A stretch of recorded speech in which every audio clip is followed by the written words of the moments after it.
Hi everyone, I'm Rob Ladd. Thanks for tuning in for this edition of the Cavalier Sports Report. Last weekend, the men's and women's track and field teams wrapped up their regular season and are now set to host the Region 6 East and West Jayhawk Conference Championships.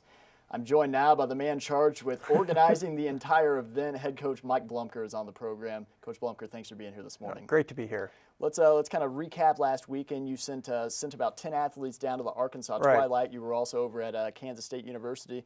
Tell us how last weekend went for you guys. Things went well. Jeff Woods had a big throw in the javelin down at Arkansas and moved him up on the performance list, and we're really pleased about that because I think we've talked about it. We really think Jeff will score in 3 events at National Outdoor. So he was also our MVP of the track team when we had our awards last week. So and Jeff's really critical to the success of this program. He's going to be critical this weekend. He's going to throw in 4 events at regionals. So Vonda Thomas had a pretty good effort. I know the weather was bad, and they had to deal with some rain delays down there just due to thunderstorms coming through.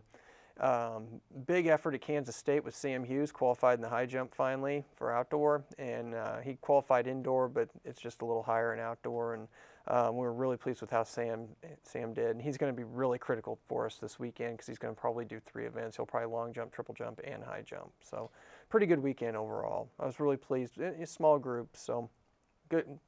I'm good with their performances. Well, we'll stick on the competition side so far. You guys are set to host the conference championships coming up this weekend. So what's the outlook? You mentioned that you got high hopes for several of your athletes. Well, it's really going to come down to our distance runners and our throwers this weekend. And as we've talked about on the women's side, in particular on the high, we've got 2 of the best high jumpers in the nation. So we're pretty strong in the pole vault on the men's side. So we should do well. We were 5th, 6th in indoor, and I think we'll be a lot higher. I wouldn't be surprised if we could sneak in the top 3 this weekend. So our throwers are really going to help out. When you get to outdoor, there's a lot more events for them to participate in.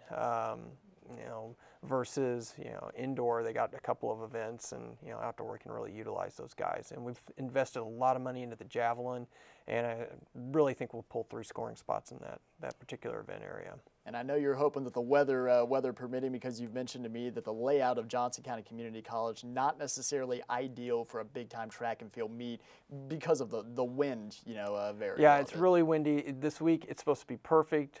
Knock on wood, it stays that way. It may not. You never know. But stay in Kansas long enough, and weather can change at any minute. But long-term forecast for the rest of the week is supposed to be sunny, 60 degrees, and light north winds, which makes life really easy from a meet management standpoint for us. So, and we got a great officials group coming in, so we should be okay. Now, from a management standpoint, you've kind of got your hands full this week because you've not only got to kind of direct practice leading up to this meet, but you're in charge of really organizing the entire event. Take us kind of through that process. I mean, you're in charge of the entire deal. Well, we really get going. Entries all get done today. We'll get heat sheets up tomorrow tomorrow night by the latest, so everybody knows, kind of what's going on. And it's just, from an organizational standpoint, just got to take it day by day and plan ahead, and should go pretty smooth. We do a lot of championship meets here, so it's something I'm really comfortable doing. So it should go really smooth. Be surprised if it didn't. We're going to step away from Johnson County athletics for a moment. It's something that is constantly in the news. I'm always reading about it, and that is performance-enhancing drugs in the track and field athletics. You mentioned to me before that you don't think that it's an issue at the junior college level, but more so probably at the pro level.